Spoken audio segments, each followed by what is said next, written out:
प्रार्थना करूयात. सर्व समर्थ महानती पवित्र गौरव यहोवा दे बापा, मान महिमा आणि गौरव दे तुझ्या दयेच्या सणाजवळ येतो. कृपावंत होऊन परत एक वार हा प्रभुवार आमच्या आयुष्याला दिलास आणि फिरून एक वार तुझ्या सानिध्यात आणि समक्षते तुझ्या वचनातून मनन चिंतन करण्याची वेळ दिलीस. आभार मानतो. हे देवा, तू बोल आणि आम्ही तुझी लेकरं ऐकत आहोत. पवित्र आत्म्या, तू बोल आणि आम्ही तुझी लेकरं ऐकत आहोत. येशू ख्रिस्त आमचा प्रभू याच्या द्वारे आमेन. प्रभूच्या नावाला धन्यवाद देऊया, त्याची उपकार स्तुती करूयात. फिरून एक वार या महिन्यातील हा शेवटचा प्रभुवार परमेश्वराने आपल्या आयुष्याला जोडला. संपूर्ण जगाची, आपल्या देशाची, राज्याची, जिल्ह्याची आणि आपल्या शहराची परिस्थिती जरी येथपर्यंत बिकट असली आणि गंभीर असली तरी परंतु परमेश्वर देवबापानं त्याच्या अभिवचनाप्रमाणे तुम्हाला आणि मला आपापल्या घरामध्ये सुखरूप ठेवलेला आहे, त्याच्या संरक्षणामध्ये ठेवलेला आहे. आरोग्य संपन्न असं त्यानं आपल्याला, आपल्या प्रियजनांना, कुटुंबाला राखलेलं आहे. परिसरातील लोकांना राखलेलं आहे. का आपल्या अंतःकरणापासून म्हणू नये, विनम्रतेने म्हणू नये, यहोवा तू चांगला देव आहेस आणि तुझ्यासारखा चांगला देव पूर्वी कोणी नव्हता, नंतरही कोणी नाही. या दरम्यान पुष्कळशे लोक फोनवर माझ्याशी संपर्क साधून बोलत असतात, विचारपूस करत असतात आणि पुष्कळांना असं वाटून राहिलेलं आहे की कधी एकदाच हे सगळं बंद होईल, बदलून जाईल आणि सर्वात महत्वाचं म्हणजे पवित्र मंदिरं उपासनेकरता उघडली जातील आणि पवित्र मंदिरामध्ये येऊन आम्हाला उपासना करता येईल. होय प्रियानो, जितकं तुम्हाला आणि मला हे वाटतं, जितके आपण आतुर आहोत, त्यापेक्षा जास्त त्या बापाला, स्वर्गीय पित्याला, तारणाऱ्या ख्रिस्ताला, जो म्हणतो हे मंदिर म्हणजे माझ्या पित्याचं घर आहे, त्याला हे वाटत नसेल काय की लवकरात लवकर ते उघडलं जावं, त्या ठिकाणी माझ्या लेकरांनी येऊन माझी उपासना करावी. होय, आपल्यापेक्षा अधिक रीतीनं त्याच्या मनात ते आहे, त्याला ते वाटतंय, परंतु तो अजूनही त्या गोष्टीची वाट पाहत आहे जे तुम्ही आणि मी त्याच्या अपेक्षेप्रमाणे करावं. आजही तो मोठ्या आतुरतेने आपल्या प्रार्थनेचं उत्तर देण्यास उत्सुक आहे, परंतु तोही वाट पाहत आहे. संपूर्ण जग जशी वाट पाहत आहे की परमेश्वरानं आपल्या प्रार्थनेचं उत्तर देऊन जागतिक परिस्थिती, आमच्या देशाची, शहराची, जिल्ह्याची परिस्थिती, राज्याची परिस्थिती बदलून टाकावी आणि पूर्ववत आमचं आयुष्य हे सुस्थितीत, सुखा समाधानाचं, आरोग्य संपन्न, निर्भय असं आम्हाला व्यतीत करता यावं. देवाच्या प्रिय मंडळी, परमेश्वराच्या मनात ते आहे, परंतु तो वाट पाहत आहे. कशाची वाट पाहत आहे? या दिवसांमध्ये सातत्यानं मी आपल्याला सांगत आहे की पुष्कळशे लोक आता प्रामाणिकपणे प्रार्थना करू लागलेले आहेत. एक पाळक मला भेटले आणि त्यांनी आम्हाला सांगितलं की पाळक साहेब, आता माझ्या मंडळीमध्ये दिवसातून किमान 7 वेळेस आम्ही प्रार्थना करू लागलेलो. घरातून आम्ही प्रार्थना करतो आणि मग लोक त्या प्रार्थनेमध्ये आमच्यामध्ये वेगवेगळ्या ऍप्सद्वारे सहभागी होत आहेत. पुष्कळशे लोक आज दिवसातनं 7 वेळेस प्रार्थना करू लागलेले आहेत, उपवास करू लागलेले आहेत आणि गेले 2.5-3 महिने हा क्रम जसा तसा चालू आहे. या संपूर्ण परिस्थितीचा हा एक चांगला परिणाम ख्रिस्ती मनुष्याच्या विचारांमध्ये झालेला आहे. बदल त्याच्या अंतःकरणात झालेला आहे की आता तो प्रार्थना करू लागलेला आहे. आता तो देवाचं वचन वाचू लागलेला आहे. समजून घेण्याच्या उत्कंठेनं तो देवाला शरण येऊ लागलेला. परंतु जरी प्रार्थना करत आहोत, जरी वचन वाचत आहोत, जरी उपवास करत आहोत, तरी परंतु नेमकं देव जे अपेक्षितो ते त्यामध्ये समाविष्ट आहे काय, हे मात्र अजून कटाक्षानं पाहिलं जात नाही. जसं मागील रविवारी आपल्या पुढं मननासाठी इब्री लोकाच्या पत्रातून काही विचार मी मांडले आणि 3 शास्त्रपाठ आपल्याला अभ्यासासाठी मी दिलेले होते. यशा संदेष्टा, याकोबाचं पत्र आणि लुकाचं शुभवर्तमान. आणि या तिन्ही शास्त्रपाठातून मी आपल्याला सांगितलं की परमेश्वर आपल्याला पश्चातापाचं आव्हान करत आहे. यशापासनं जर आपण सुरुवात केली तर तिथे आपण पाहतो की परमेश्वर म्हणत आहे, माझ्या लेकरांना मी वागवलं, त्यांचं मी पालन पोषण केलं, पण ते मला फितूर झाले, ते मला विसरले, ते पाप कर्म करू लागले आणि त्यांनी माझा त्याग केला. अशा प्रकारची पातकं आपल्या पूर्वजांमध्ये देवपित्याला आढळत होती आणि अशी पातकं करून ते उपासना करत होते, ते यज्ञ करत होते, ते सण साजरे करत होते, मेळे भरवत होते, देवाला अर्पणे देत होते आणि देव म्हणतो हे करायचं बंद करा, हे करायचं बंद करा. मग काय करा? कारण हे सगळं करत असताना त्यांची अपेक्षा ही होती की देवानं त्यांना सुस्थितीत ठेवावं, त्यांच्यावर संकट आणू नये, त्यांच्यावर आजार येऊ नये, ते गुलामगिरीमध्ये जाऊ नये आणि इतर राज्याच्या पारतंत्र्यामध्ये ते जाऊ नये, अशा प्रकारची त्यांची अपेक्षा असत. परंतु ते पाप कर्म करत होते आणि म्हणून देवानं सांगितलं हे बंद करा, मला याचा भार झालाय. मग काय करा?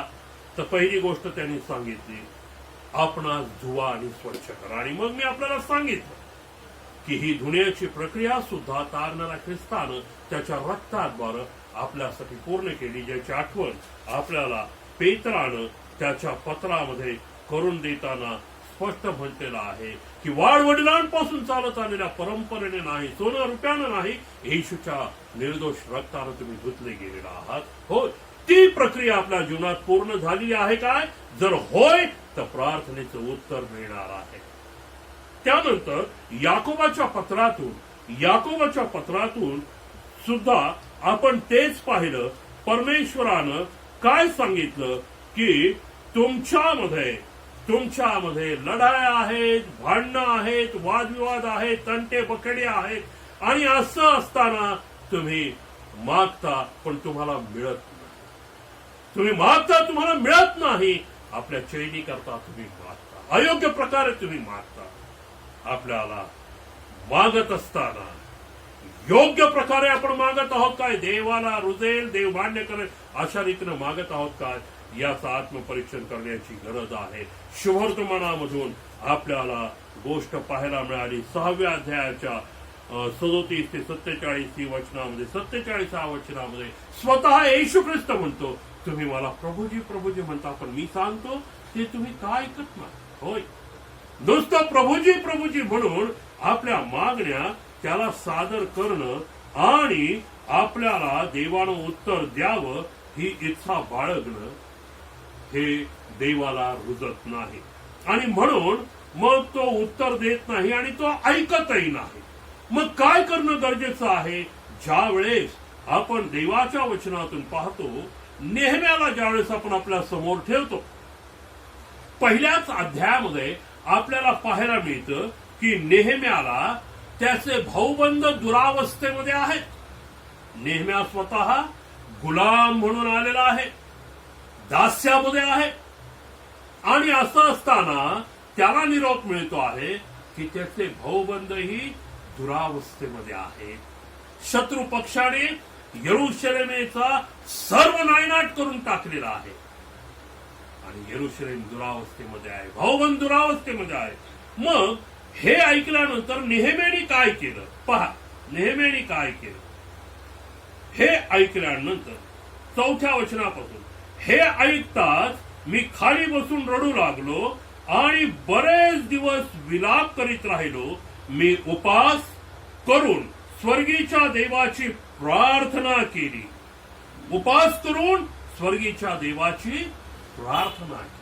त्याने ऐकलं. यरुशलेम दुरावस्थेत आहेत, भावंड दुरावस्थेत आहेत, आणि आता संरक्षण राहिलं नाही. आणि मग अशा परिस्थितीमध्ये स्वतः गुलाम असताना, गुलामगिरीत असताना, दास म्हणून असताना हा नेहम्या गुडघ्यावर आलेला आहे. त्यानं अश्रू ढाळून उपवास करून प्रार्थनेला सुरुवात केली. तो म्हणतो बऱ्याच दिवसांपर्यंत मी प्रार्थना करत आहे. अश्रू ढाळून त्यानं प्रार्थना केलेली आहे, स्वर्गीच्या देवाची प्रार्थना केलेली आहे. आणि जर आपण ती प्रार्थना वाचली तर आपल्याला समजेल त्यानं वाडवडिलांपासून जे सर्व पाप कर्म करण्यात आलेले आहेत, झालेले आहेत, त्याकरता त्यानं मध्यस्थी केली. आणि पित्याला तो म्हणतो, बापा क्षमा कर, देवा क्षमा कर, आमच्या वाडवडिलांपासून पाप कर्म करून आम्ही भ्रष्टतेचं जीवन जगलेलो आहोत, आम्हाला क्षमा कर.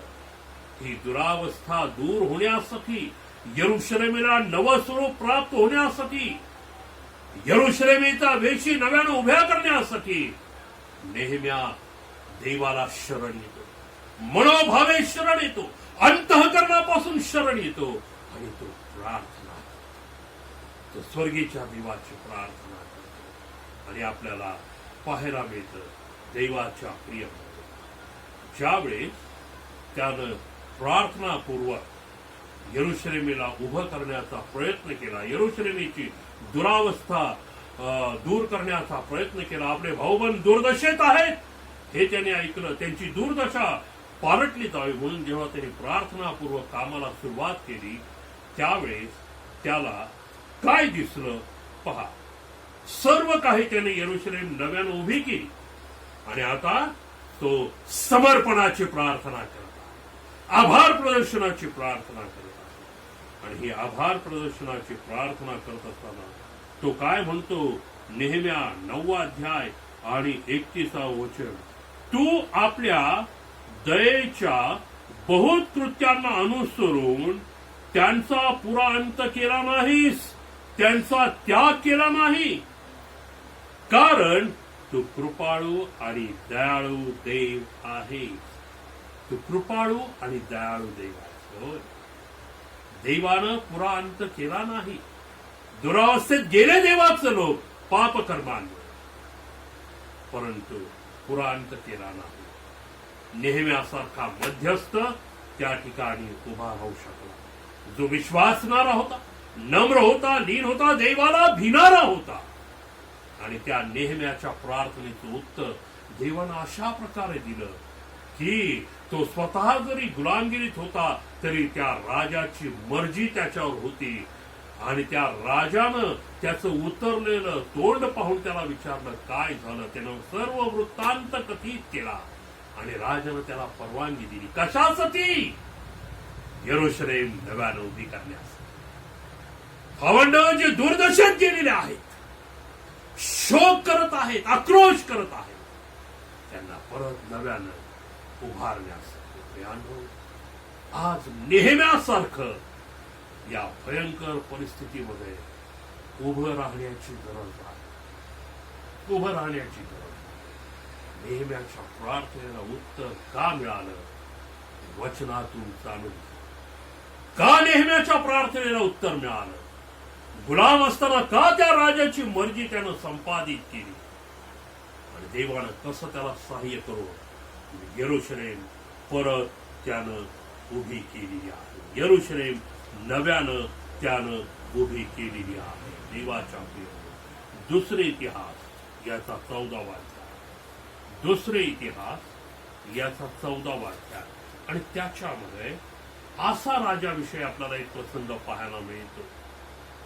या आसा राजाविषयीचा प्रसंग काय आहे तर त्याच्या संपूर्ण राज्याला परकीय राजांनी वेढा घातलेला आहे. युद्ध प्रसंग निर्माण झालेला आहे आणि अशा या परिस्थितीमध्ये आसा त्याच्याकडे असणाऱ्या सैन्य बळावर अवलंबून राहत नाही, प्रजेवर अवलंबून राहत नाही.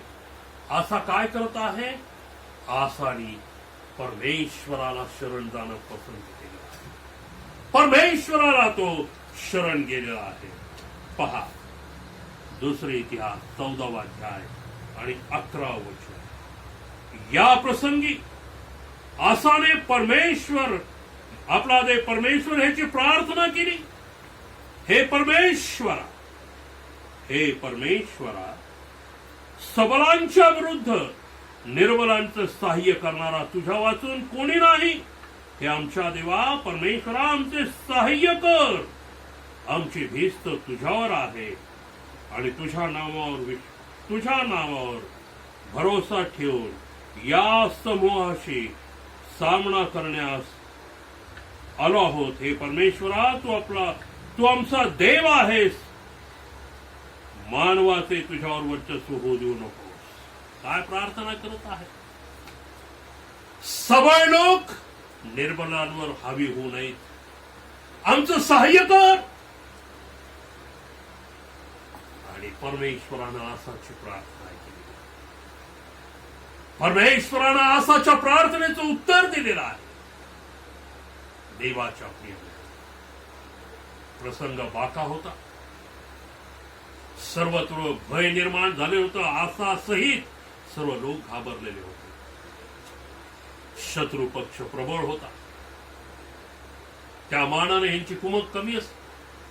परंतु आसानं देवाला शरण जाणं पसंत आणि तो प्रार्थना करत का आसाचा त्या परमेश्वरावर पूर्ण विश्वास आहे. जरी राजा आहे तो स्वबळावर सामर्थ्यावर अवलंबून नाही. तो देवावर अवलंबून आहे. हालेलुया. लक्षात घ्या देवाच्या प्रिय. आपल्याला प्रार्थना करत असताना पूर्णपणे देवावर अवलंबून राहायचं आहे. म्हणजेच आपला विश्वास हा दृढ असला पाहिजे. आपला विश्वास हा दृढ असला पाहिजे. कमकुवत असता कामा नये. आपल्यामध्ये उणीवा असता कामा नये. परमेश्वर उत्तर देतो. आसाच्या प्रार्थनेचं उत्तर परमेश्वरानं देऊन टाकलेलं आहे. तिसरी व्यक्ती दानिएलाला मी आपल्याबरोबर. दानिएलाच्या पुढे सुद्धा असाच बाका प्रसंग निर्माण झाला. होय, असाच बाका प्रसंग दानिएला पुढे निर्माण झाला. आपल्याला माहिती आहे. ते सगळं सांगण्यात मी वेळ घालवणार नाही. आणि हा प्रसंग निर्माण झाल्यामुळं दाविदानं जितक्या धाडसानं सर्व गोष्टींना नाही म्हटलं. का नाही म्हणू शकला दानिएल? कारण दानिएलाच्या ठाई विश्वास होता. त्याला सोडवणारा परमेश्वर. त्याला सोडवणारा तो राजाधिराज देव आहे. राजेश्वर देव आहे. हा विश्वास दानिएलामध्ये होता. आणि म्हणून दानिएलानं धाडसानं गोष्टी नाकारल्या. आणि दुसरी गोष्ट त्याने काय केली? तो गुडघ्यावर. तिसरी गोष्ट काय केली? प्रार्थना करून यरूशलेमेकडे तोंड करून तो प्रार्थना करू लागला. आणि तो प्रार्थना करू लागताच काय घडलंय पहा. 11 आणि 12 वचनामध्ये तो म्हणाला, हे दानिएला परमप्रिय पुरुषा, मी तुला सांगतो ते शब्द नीट समजून घे. कारण मला आता तुझ्याकडे पाठवले आहे. 11 वचनात काय म्हणतो? तो मला म्हणाला. कोण? दानिएल प्रार्थना करू लागलेला आहे. देवाचा दूत त्याच्या पुढे प्रगट झालेला. देवाचा दूत त्याला देवाचा निरोप देत आहे. आणि देवाचा निरोप देताना तो त्याला काय म्हणतो? तो मला म्हणाला, दानिएला भिवू नकोस. कारण ज्या दिवशी तू समज घेण्याचा व आपल्या देवापुढे नम्र होण्याचा निश्चय केला, त्याच दिवशी तुझे शब्द ऐकण्यात आले. त्या तुझ्या शब्दावरून मी आलो आहे. ज्या दिवशी तू समज घेतलीस, स्वतःला नम्र केलंस, तुझे शब्द दिगंतरी ऐकण्यात आले. कोणी ऐकले शब्द? पाखरांनी ऐकले, राजांनी ऐकले. कोणी ऐकलं? स्वतः देवाने. देवानं ते ऐकलं. देवानं लगेच दूताला पाठवलं, दानिएलाला जाऊन सांग तुझे शब्द ऐकले. म्हणजे तुझी प्रार्थना ऐकण्यात आलेली आहे. म्हणजेच तुझ्या प्रार्थनेचं उत्तर देण्यात येतात. देवाच्या प्रिय, समज घेतलं आणि स्वतःला नमलं. मी आपल्याला सातत्यानं सांगत आहे, संपूर्ण जगात प्रार्थना चालू आहे. अलीकडच्या काळामध्ये तर लोक आता घरातनं बाहेर पडून रस्त्यांवर, चव्हाट्यांवर, चौकात प्रार्थना करू लागले. पंजाबमध्ये, अमृतसरमध्ये, हरियाणामध्ये, कोहिमा, नागालँडमध्ये युट्यूबच्या माध्यमातून, व्हॉट्सअपच्या माध्यमातून आपल्यापर्यंत ते येत असेल. आपण पाहता की नाही मला माहिती नाही, पण मी पाहतो, मला ते कळते. त्या माध्यमातून जगामध्ये ते घडत आहे. लोक आता रस्त्यावर येऊन प्रार्थना करत आहेत. परंतु परिस्थिती बिकट होत त्यानं याचा शोध घ्यायला नको का? हे मनापासून, अंतःकरणापासून जाणारा नको काय? का प्रार्थनेचं उत्तर मिळायला विलंब होत आहे? का विलंब होत? शोध घेण्याची गरज. आणि जेव्हा आपण शोध घेऊ त्यावेळेस आपल्याला उत्तर मिळेल. येशू ख्रिस्ता, तुम्ही मला प्रभूजी म्हणता खरं, परंतु मी ते सांगतो ते तुम्ही करत नाही. मागा म्हणजे मिळेल म्हणून प्रार्थनेद्वारे मागणी करणं, त्याला सकारात्मक उत्तर मिळणार नाही, ऐकलं जाणार नाही. प्रार्थनेचं उत्तर मिळण्याकरता आपल्याला या सेवकांच्या प्रार्थनेकडे पहा. आसाच्या प्रार्थनेचं उत्तर का मिळालं? हिजकियाच्या प्रार्थनेचं उत्तर का मिळालं? नेहम्याच्या प्रार्थनेचं उत्तर का मिळालं? दानिएलाच्या प्रार्थनेचं उत्तर का मिळालं? त्यानं आज आपल्याला आत्मपरीक्षण करण्याची गरज आहे. स्वतःला शोधा, पारखा. माझ्या प्रार्थनेचं उत्तर का मिळालं? जो देव म्हणतो मला हात मारून उत्तर देणारा आहे,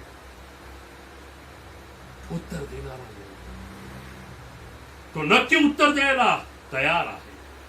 परंतु आपल्या प्रार्थनेतील त्रुटी ओळखण्याचा प्रयत्न करा, उणीवा शोधण्याचा प्रयत्न. कोणतं अडखळण माझ्या प्रार्थनेला होत आहे? माझ्या दैहिकतेचं ते अडखळण आहे काय?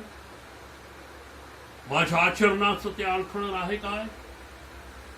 माझ्या जगिकतेचं ते अडखळण आहे काय? कोणतं अडखळण माझ्या प्रार्थनेला होत आहे? आच्छादन कोणतं माझ्या प्रार्थनेवर आहे? शोध घेण्याची. आणि जेव्हा आपण तो शोध घेऊ आपल्याला समजेल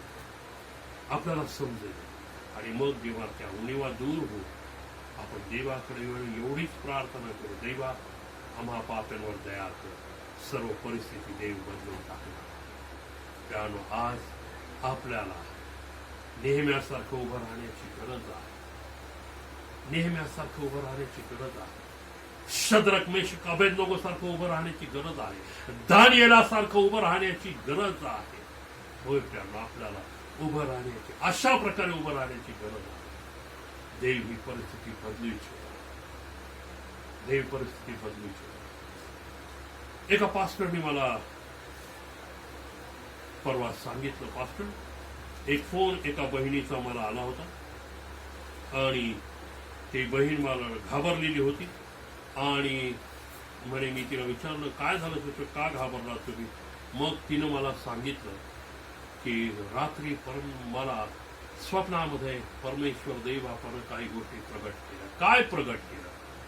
परमेश्वर देव म्हणाला, मी ठरवलेलं आहे मला पृथ्वीवरून इतकी माणसं नष्ट करायची, तोपर्यंत मी हे थांबवणार. देवाच्या गंभीर आहे, भयंकर आहे. यातील सत्यतेच्या शोधात पडण्यापेक्षा खरंच देवाचा निर्णय हा आहे का म्हणूनही देव उत्तर देत नाही का? विचार करा. कधी लॉकडाऊन संपतंय, कधी आम्ही आमचं रुटीन लाईफ सुरू करतोय, हे सर्व विचार करत बसण्यापेक्षा आपल्याला हा विचार करणं गरजेचं आहे. देवाचा नेमका निर्णय काय आहे? देवाचा नेमका उद्देश काय आहे? देवाचा नेमका हेतू काय आहे? का या परिस्थितीत देवानं आणलेला आहे? का या परिस्थितीत मागे तुम्हाला सांगितलं, दर 100 वर्षांनी अशा आपत्ती मनुष्यामध्ये आलेल्या आहे. ही मरी मनुष्यामध्ये आलेली आहे. जर त्याप्रमाणे विचार करायचा म्हटलं तर 100 वर्ष देवानं संधी दिली, त्यानं वाट पाहिली, परिस्थिती बदललेली नाही. का त्याचा हात उगारला जाणार नाही? का त्याचा हात उगारला जाणार? त्यानं तो आपल्यावर प्रेम करतो. परंतु तो आपल्यावर प्रेम करतो त्याच वेळेस हे लक्षात घेणं गरजेचं आहे की तो न्याय करणारा देव, तो न्यायी देव आहे. त्याला न्याय प्रिय आहे. त्याला पापाचा तिटकारा आहे. आणि एकदा आपल्या पुत्राला त्यानं आपल्या पापांकरता त्याग, सर्व काही कार्य पुत्रानं पूर्ण केलं. आता तो आपल्याला त्याच्या त्या गुप्त आगमनासाठी पाहू इच्छित आहे. पण ती तयारी जर आपल्यामध्ये त्याला दिसत नसेल तर आपल्याला टाळ्यावर आणण्यासाठी तर देव या गोष्टी करत नाही. देवाच्या प्रिय मंडळी, देवाचं वचन म्हणतं, यास्तव ज्यास ऐकाव्यास कान आहे तो हे ऐको, प्रार्थना करू. की त्या परमेश्वर आभार मानतो या वचनांवर तो आम्हाशी बोलला. ऐकणारे कान, समजणारं मन आणि त्याप्रमाणे वागणारा अंतःकरण आम्हा सर्वांना तुझे चुकापराधांची क्षमा कर. कृतीशील पश्चातापाचं मन तारणारा ख्रिस्त याच्या द्वारे आमेन. सर्व समर्थ देव पिता, पुत्र आणि पवित्र आत्म्याचा आशीर्वाद आता आणि सदा सर्व काळ आम्हा सर्वांसह वस्ती करो. आमेन. थँक्यू.